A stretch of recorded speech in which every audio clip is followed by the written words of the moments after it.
Hello everyone, स्वागत है एक बार फिर से आप सभी साथियों का शिक्षा संकल्प के इस ऑनलाइन यूट्यूब प्लेटफॉर्म पर। कैसे हैं आप सभी दोस्त? आशा करते हैं कि आप लोग बहुत ही अच्छे होंगे, स्वस्थ होंगे और यूपी टेट एग्जाम की तैयारी में लगे होंगे। आप सभी जानते हैं कि डेट जो है बहुत करीब है यूपी टेट का। तो साथियों देखिएगा, आज के इस स्पेशल वीडियो में हम लोग कवर करने वाले हैं सामान्य हिंदी के जो प्रश्न पिछले वर्षों में पूछे जा चुके हैं, उन प्रश्नों को यहाँ पर हम लोग कवर करेंगे। आप लोग धैर्य के साथ अंत तक इस पूरी क्लास में बने रहिएगा यदि आपका जो है लैंग्वेज हिंदी है, ठीक है। इस पूरी वीडियो को अपनी परीक्षा से पहले जरूर देखकर जाएं। आप जानते हैं जो पिछले वर्ष के क्वेश्चंस होते हैं वो कितने इंपॉर्टेंट होते हैं परीक्षा के लिए। आपको जो है लेवल पता चलता है कि किस स्तर के क्वेश्चन जो है एग्जाम में पूछे जाते हैं। और ध्यान रखिएगा दोस्तों, बहुत टफ लेवल का क्वेश्चन नहीं आता यूपी टेट परीक्षा में। अगर आप लोग अच्छे से पीवाईक्यू कर लेते हैं, अगर आपने सामान्य हिंदी पढ़ी है, थोड़ा बहुत आपको थोड़ा बहुत जानकारी हिंदी के बारे में, तो आप चीज़ों को सही कर ले जाएंगे, उसमें आपको कोई कठिनाई नहीं होगी। तो आइए शुरुआत करते हैं बिना किसी देरी के। आप लोग पूरे पेशेंस के साथ अंत तक बने रहिएगा इस पूरी वीडियो में, क्योंकि यहाँ पर जो भी प्रश्न लिए गए हैं सभी प्रश्न जो है पिछले वर्षों में पूछे जा चुके हैं। पहला प्रश्न सभी लोग देखेंगे। पंकज में जो है पूछा गया है आपसे यहाँ पर कौन सा समास है? कर्मधारय है, द्विगु है, बहुब्रीहि है और आपका यहाँ पर दिया है द्वंद्व समास। तो जो साथी जा रहे हैं यहाँ पर ऑप्शन नंबर 3 पर बहुब्रीहि समास पर, वो बिल्कुल राइट हो जाएंगे। बात करें साथियों अगर हम यहाँ पर पंकज शब्द की, तो इसका समास विग्रह क्या हो जाएगा? पंक यानी कीचड़ में जन्म लेने वाला। दोस्तों पंक का मतलब क्या होता है भाई? पंक का मतलब ही होता है क्या? कीचड़ होता है, यानी कीचड़ में जन्म लेने वाला, अर्थात आप कह सकते हो कमल, ठीक है।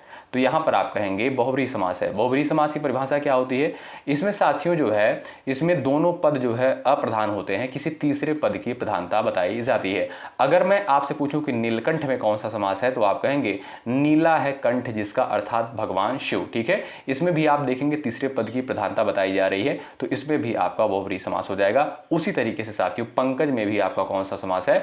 बहुब्रीहि समास होगा। ध्यान रखिएगा, ऑप्शन 3 जो दिया है बिल्कुल सही उत्तर है। अगला सवाल देखें। अयोगवाह किसे कहते हैं? क्वेश्चन नंबर 2 आपके सामने है और ऑप्शंस यहाँ पर आपका दिया गया है, आप लोग बताएं। चलिएगा, बिल्कुल बेसिक सा क्वेश्चन है। अयोगवाह के बारे में आप लोग जानते होंगे, सभी प्यारे साथियों का आंसर आना चाहिए। देखिए दोस्तों, अगर बात करें हम अयोगवाह की, तो जो आपके अनुस्वार और विसर्ग होते हैं इन्हें ही अयोगवाह कहा जाता है। अनुस्वार किसे बोलते हैं आप जानते हैं? अंग, ये जो बिंदी लगी होती है इसे अनुस्वार बोलते हैं, और अह ये जो होता है इसे क्या बोलते हो साथियों? इसे विसर्ग कहा जाता है, ठीक है। तो दोनों को मिलाकर क्या बोलते हैं भाई? अयोगवाह बोलते हैं। ऑप्शन नंबर 2 आपका बिल्कुल राइट आंसर हो जाएगा। अनुस्वार एवं विसर्ग को जो है अयोगवाह कहा जाता है। अगला सवाल देखिए भाई। एक ओर अजगर लखी, एक ओर मृगराय, बिकल बटोही बीच ही, परियो मूर्छा खाए। इन पंक्तियों में आपसे क्या पूछा है? इसमें पूछा है कि रस कौन सा है, बताओ भाई। चलिए, इसमें जो है आपसे पूछा है रस के बारे में पूछा है। आप लोग फटाफट आंसर दीजिएगा। और ये पंक्ति दोस्तों कई एग्जाम में पूछी जा चुकी है, यूपी टेट परीक्षा में आ चुकी है। अच्छा, कुछ चीज़ें मैं आपको क्लियर कर दूं, यहाँ पर सिंगल क्वेश्चन आपको ऐसा देखने को नहीं मिलेगा जो पेपर में नहीं पूछा गया हो, यानी ये सभी हिंदी के प्रश्न जो है पेपर में आ चुके हैं, ठीक है। चलिए, इसका उत्तर बताएं आप लोग। आप देखेंगे दोस्तों, इन पंक्तियों में जो है अजगर और मृगराय यानी सिंह को देखकर यात्री जो है डर के मारे मूर्छित हो जाता है। और इसका जो अस्थाई भाव होता है साथियों, भय होता है। क्या भाई? इसका जो अस्थाई भाव होता है भय होता है। तो इसमें आप कहेंगे ऑप्शन नंबर जो आपका ए दिया है भयानक रस, वो बिल्कुल राइट आंसर हो जाएगा, ठीक है। यानी एक और अजगर लखी, एक और मृगराय, बिकल बटोही बीच ही, परियो मूर्छा खाए, यानी वो डर के मारे जो है मूर्छित हो जाता है। तो यानी आप कहेंगे इसमें जो है आपका भयानक रस होगा। और भयानक रस का अस्थाई भाव जो होता है भय होता है, ध्यान रखिएगा। वीर रस का अस्थाई भाव भाई क्या होता है आप बताइएगा। करुण रस का क्या होता है? रौद्र रस का अस्थाई भाव क्या होता है? जरूर आप लोग कमेंट करिएगा, हमने कई बार जो है डिस्कस किया है। अगला सवाल देखें, क्वेश्चन नंबर नेक्स्ट है। से विभक्ति जो है निम्नलिखित में से किस कारक के लिए प्रयुक्त होती है? क्वेश्चन नंबर 4 का आंसर आप लोग यहां पर दीजिएगा, बताएं। से विभक्ति निम्नलिखित में से जो है किस कारक के लिए प्रयुक्त होती है? क्वेश्चन नंबर 4 का राइट आंसर आप यहां पर कर सकते हो। संप्रदान है, कर्म है, करण है और आपका दिया है कर्ता कारक, बताएं। चलिएगा, यहां पर जो लोग जा रहे हैं ऑप्शन नंबर 3 पर, बिल्कुल सिंपल सा क्वेश्चन है। करण के लिए जो है से विभक्ति का प्रयोग किया जाता है। संप्रदान में कौन सी विभक्ति है आपकी? के लिए है। क्या? के लिए। कर्म में कौन सी है? कर्ता ने कर्म को। और कर्ता का भाई कौन सी विभक्ति है? ने है, ठीक है। तो ये सारे पॉइंट्स आप याद रखिएगा। अगला सवाल देखें। उसने नहाकर भोजन किया, इस वाक्य में जो है नहाकर निम्नलिखित में से किस क्रिया का उदाहरण है? द्विकर्मक है, प्रयार्थक है, पूर्वकालिक क्रिया है, संयुक्त क्रिया है। क्वेश्चन नंबर 5 स्क्रीन पर है, इसका आंसर आप कर सकते हो। चलिए, उसने नहाकर भोजन किया, इस वाक्य में जो है नहाकर निम्नलिखित में से किस क्रिया का उदाहरण है?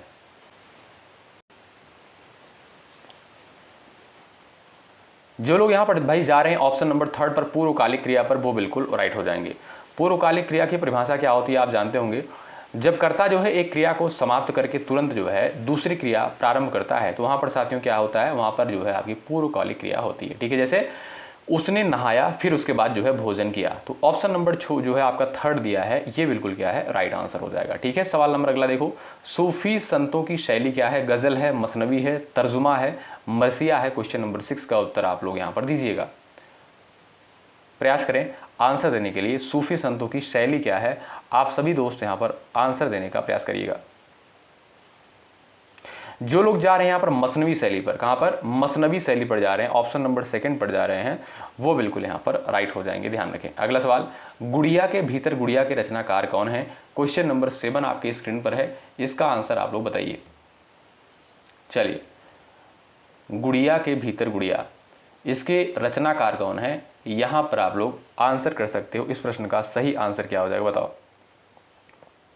यहाँ पर जो लोग जा रहे हैं भाई ऑप्शन नंबर 2 पर मैत्रेयी पुष्पा पर, वो बिल्कुल राइट है। गुड़िया के भीतर गुड़िया साथियों मैत्रेयी पुष्पा की जो है प्रसिद्ध आत्मकथा है। क्या ये जो है एक प्रसिद्ध आत्मकथा है? ऑप्शन 2 जो आपका दिया है बिल्कुल सही आंसर होगा। नेक्स्ट देखिएगा, 100 अजान एक सुजान के रचनाकार का नाम बताइए। क्वेश्चन नंबर 8 का आंसर करें, ये भी प्रश्न आपका यूपी टेट एग्जाम में पूछा जा चुका है। 100 अजान एक सुजान के रचनाकार कौन है? यहाँ पर सभी साथियों का आंसर आ जाना चाहिए। जो लोग यहाँ पर जा रहे हैं बालकृष्ण भट्ट, ऑप्शन 2 पर जा रहे हैं, वो बिल्कुल राइट आंसर हो जाएगा उनका। ठीक है साथियों, यह जो है बालकृष्ण भट्ट द्वारा रचित जो है एक प्रसिद्ध उपन्यास है, तो आपका जो 2nd ऑप्शन यहाँ पर दिया है बालकृष्ण भट्ट, वो बिल्कुल क्या है, सही आंसर होगा। अगला सवाल, गोस्वामी तुलसीदास का निधन जो है वाराणसी के किस घाट पर हुआ था? ये भी प्रश्न आपका यूपी टेट में पूछा गया है। क्वेश्चन नंबर 9 का आंसर करें आप लोग। चलिए, आंसर आप लोग यहाँ पर फटाफट देते हुए चलें।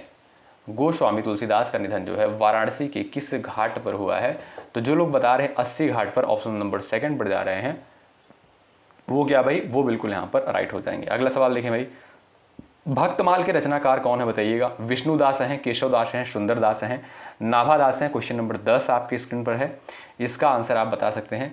भक्तमाल के जो है रचनाकार कौन है? यहाँ पर जो साथी बता रहे हैं नाभादास पर जा रहे हैं, किस पर? नाभादास पर जा रहे हैं, ऑप्शन नंबर 4 पर, वो बिल्कुल यहाँ पर राइट हो जाएंगे। साथियों, भक्तमाल की जो रचना है भक्ति काल में ब्रज भाषा में की गई थी, किसके द्वारा? नाभादास के द्वारा। ऑप्शन 4 जो आपका दिया गया है, ये बिल्कुल सही आंसर हो जाएगा। ठीक है, अगला सवाल देखें, कौन सा वाक्य इसमें से आपका शुद्ध है?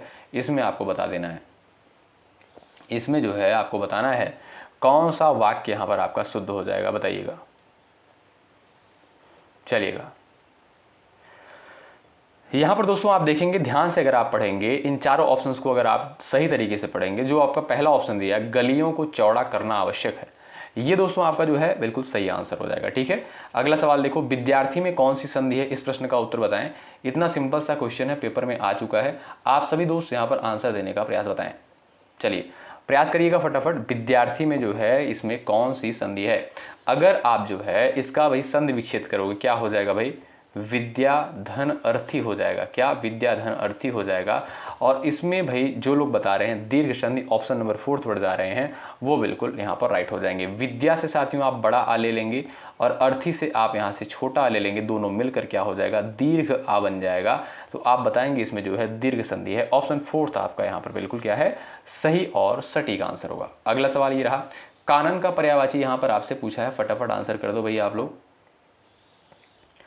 कानन का पर्यायवाची यहाँ पर क्या हो जाएगा? तो साथियों आप देखेंगे जो कानन के पर्यायवाची शब्द होते हैं वो आपका होता है जंगल, ठीक है, कांतार होता है, विपिन होता है, वन होता है। ठीक है, तो ये सभी क्या है? ये सभी कानन के पर्यायवाची शब्द हैं। तो ए विकल्प पर जो लोग यहाँ पर गए हैं वो बिल्कुल राइट होंगे। ठीक है, सवाल अगला है, वाक्य विग्रह का अर्थ क्या होता है? बताइए, वाक्य विग्रह का अर्थ क्या होता है? क्वेश्चन नंबर 14 है और ये आपका यूपी टेट में पूछा गया सवाल है, बताएं। सभी लोग कोशिश करिएगा आंसर देने के लिए। तो आप जानते हैं साथियों, बिल्कुल सिंपल सा क्वेश्चन है। वाक्य खंडों को अलग अलग करके उनका संबंध बताना ही क्या कहलाता है? वाक्य विग्रह कहलाता है। तो विकल्प जो आपका ए दिया है ये क्या है? बिल्कुल सही आंसर है। अगला सवाल यहाँ पर आपके सामने दिया है क्वेश्चन नंबर 15। इसका आंसर आप लोग बताएं। बिनु पद चले सुने बिनु काना, कर बिनु कर्म करे विधि नाना। इन पंक्तियों में जो है आपको क्या बता देना है? इसमें बताना है आपको अलंकार के बारे में। चलिए कोशिश करिएगा उत्तर देने के लिए, सभी लोग प्रयास करिएगा आंसर देने के लिए। बताएं।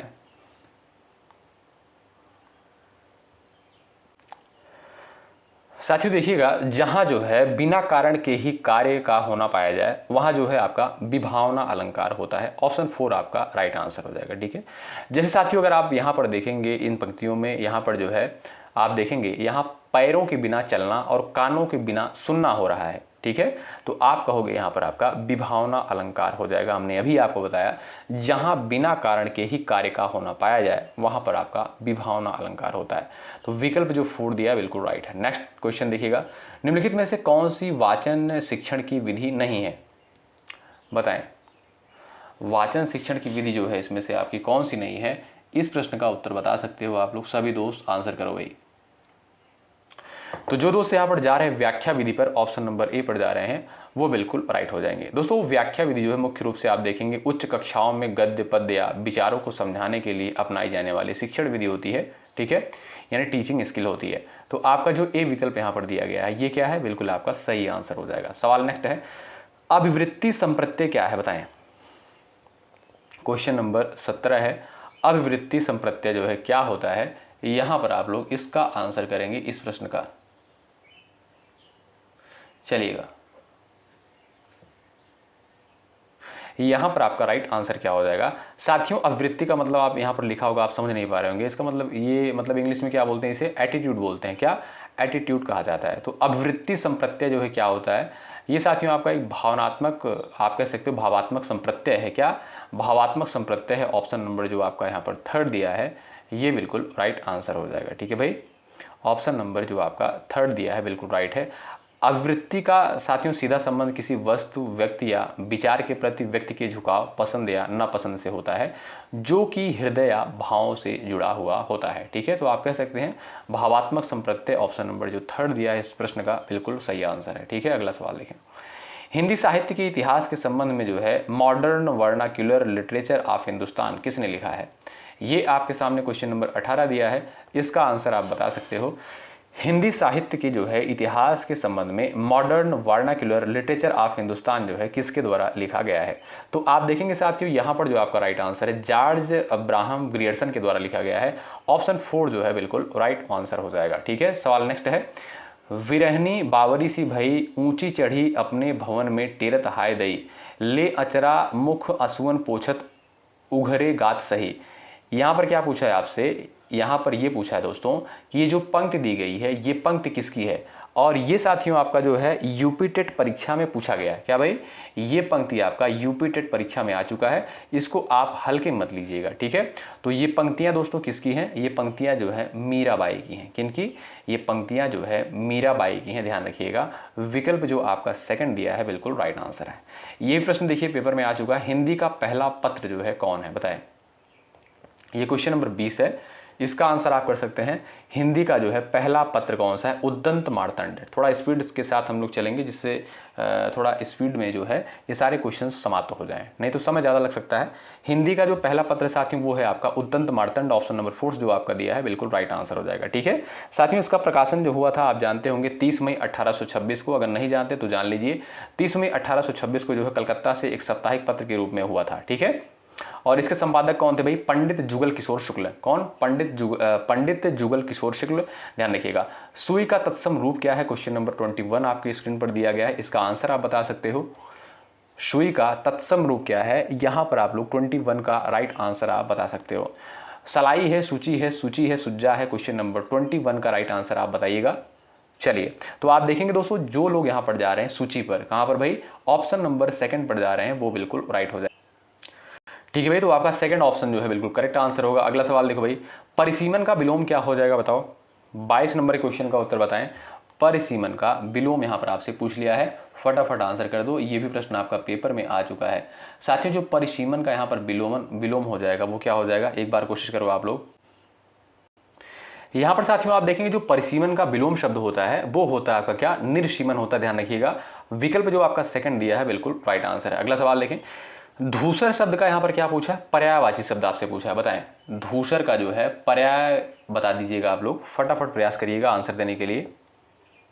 चलिए दोस्तों आप देखेंगे जो लोग यहाँ पर जा रहे हैं गर्दभ पर, किस पर, गर्दभ पर, ऑप्शन नंबर ए पर जा रहे हैं, वो बिल्कुल राइट है। धूसर साथियों गधे का पर्यायवाची होता है, ठीक है। गधे के जो अन्य पर्यायवाची शब्द होते हैं आप जानते होंगे, आपका खर होता है क्या, आपका जैसे खर हो गया, और रासभ, क्या रासभ हो गया, ये सभी क्या है, ये सभी आपका जो है क्या भाई, गधे का पर्यायवाची होता है, ठीक। चलिए अगला सवाल देखिए, क्वेश्चन नंबर नेक्स्ट है, भूतों अर्थात जीवों द्वारा होने वाला दुख, वाक्य के लिए एक शब्द यहां पर आपको बताना है। चलिए प्रयास करिए, आंसर दीजिए, फटाफट प्रयास करिएगा यहां पर आंसर देने के लिए। चलिए सभी लोग आंसर दीजिएगा। दोस्तों जीवों या सांसारिक वस्तुओं द्वारा जो है मिलने वाले दुख को जो है आदि भौतिक कहते हैं, क्या आदि भौतिक कहा जाता है। तो आपका जो सेकंड विकल्प है बिल्कुल राइट है। ये भी प्रश्न आपका पेपर में आ चुका है।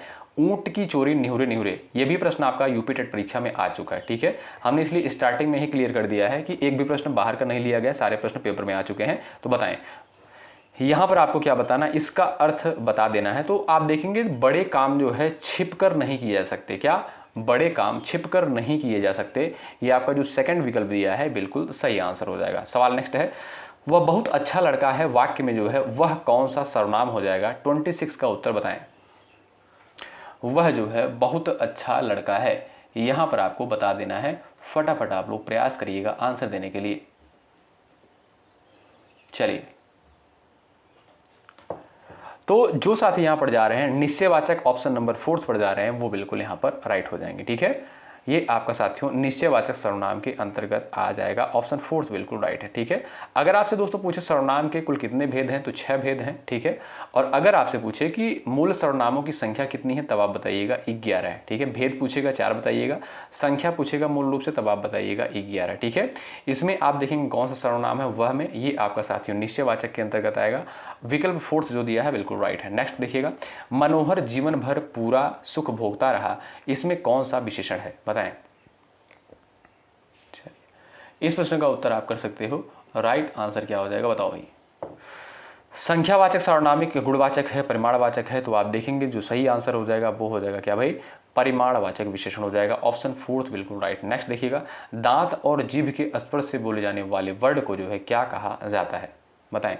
28 का उत्तर आप यहाँ पर कर सकते हैं। दांत और जीभ के स्पर्श से जो शब्द जो वर्ड बोले जाते हैं, जिनका उच्चारण किया जाता है, उन्हें क्या कहते हैं। तो आप सभी को पता होना चाहिए, दंत उच्चारित वर्ड बोलते हैं। जैसे आप देखेंगे साथियों, जैसे त थ द ध न, इनका उच्चारण कहाँ से होता है, इनका उच्चारण साथियों दंत से होता है। तो आप देखेंगे जो 4th ऑप्शन आपका दिया गया है वो बिल्कुल राइट आंसर हो जाएगा।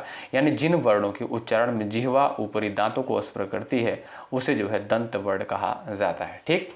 सवाल अगला है, निम्नलिखित ध्वनियों की निर्दिष्ट विशेषताओं में कौन सा अशुद्ध है। इसमें आपको क्या छांटना है, अशुद्ध आपको यहां पर छांट लेना है, बता दीजिएगा। चलिए यहां पर आपका सही आंसर क्या हो जाएगा आप लोग बताओ, फटाफट प्रयास करो। अशुद्ध यहां पर आपको छांटना, देखिएगा दोस्तों अगर आप देखेंगे जो च वर्ड है ये आपका तालव्य तो है, बिल्कुल बात सही है। आप जानते हैं जो च वर्ग के अंतर्गत वर्ड आते हैं, जैसे च छ ज झ ये क्या है, ये सभी आपके तालव्य से उच्चारित होने वाले वर्ड हैं।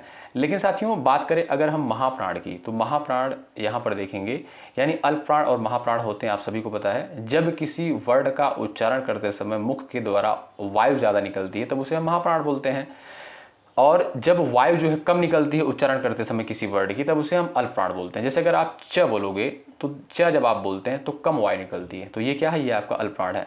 अगर मैं आपसे कहूँ छ बोलिए, जब आप छ बोलते हैं तो ज़्यादा वायु निकलती है, तो ये छ क्या है, ये आपका महाप्राण हो जाएगा।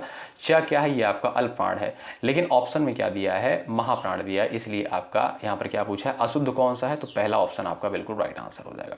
अगला सवाल देखो, बाण का पर्यायवाची नहीं है, बताएं। इसमें आपको क्या बताना है, बाण का पर्यायवाची कौन सा नहीं है। सभी साथी आंसर करें। बाण का पर्यायवाची यहाँ पर आप लोग बताइए। तो जो लोग जा रहे हैं सारंग पर, ऑप्शन नंबर सेकंड पर, बी पर जा रहे हैं, वो बिल्कुल राइट हो जाएंगे। ठीक है, सवाल अगला देखिएगा, उपचारात्मक शिक्षण का आधार निम्नलिखित में से जो है कौन सा है, बताएं। उपचारात्मक शिक्षण का आधार जो है निम्नलिखित में से कौन सा है? 31 का आंसर आप यहाँ पर दीजिएगा। सभी साथियों का आंसर आ जाना चाहिए। व्याख्यान परीक्षण है, निदानात्मक परीक्षण है, पाठ्य पुस्तक परीक्षण है, और आपका दिया है स्व परीक्षण दिया है। 31 का यहाँ पर राइट आंसर क्या हो जाएगा? जो लोग जा रहे हैं निदानात्मक परीक्षण, ऑप्शन नंबर बी पर जा रहे हैं, वो यहाँ पर बिल्कुल सही हो जाएंगे। ऑप्शन सेकंड जो आपका दिया है बिल्कुल राइट आंसर होगा। सवाल अगला है, अयोगवाह कहा जाता है किसे? अभी हमने आपको साथियों बताया है। अल्प प्राण गलत है, संयुक्त व्यंजन ये भी गलत है, महाप्राण ये भी गलत है, विसर्ग आपका साथियों बिल्कुल सही हो जाएगा। आप जानते हैं जो आपके अनुस्वार होते हैं और आपका जो विसर्ग होता है, इन्हें ही क्या बोलते हैं? इन्हें ही अयोगवाह कहते हैं। तो विसर्ग आपका अयोगवाह के अंतर्गत आएगा। ऑप्शन 4 से जो दिया गया है ये क्या है? बिल्कुल सही आंसर होगा। अगला सवाल देखिए। अब इसमें दोस्तों क्या करना है आपको? यहाँ पर आपको जो है मिलान करना है। ठीक है, यहाँ पर क्या है? आपको मिलान करना है। एक तरफ आप देखेंगे रचनाकार का नाम दिया गया है और एक तरफ जो है इनसे संबंधित रचनाएं दी गई हैं। तो आपको क्या करना है? यहाँ पर जो है आपको मिलान कर देना है और उसके बाद देखेंगे यहाँ पर सारे ऑप्शंस यहाँ पर देखिए दिख नहीं रहे हैं, यहाँ पर देखिएगा, आपको बताना है। ठीक है, पहले आप ध्यान से देखिएगा, क्वेश्चन को देखिएगा। यहाँ पर आप पहले मिलान कीजिए ध्यानपूर्वक, क्योंकि भाई ये प्रश्न आपका यूपी टेट परीक्षा में आ चुका है। बिल्कुल सिंपल सा क्वेश्चन देखिएगा दोस्तों। बात करें सबसे पहले, आप जानते हैं सूरसागर ये किसकी रचना है? ये सूरदास की रचना है। बिल्कुल भाई, सी का दूसरा हो जाएगा। रामचरितमानस जो है किसकी रचना है? बिल्कुल सिंपल सा क्वेश्चन है, तुलसीदास जी की रचना है। ऑप्शन 4 आपका हो जाएगा। दयानंद सरस्वती की दोस्तों अगर हम बात करें तो आप जानते हैं सत्यार्थ प्रकाश किसकी है? ये आपका दयानंद सरस्वती की है।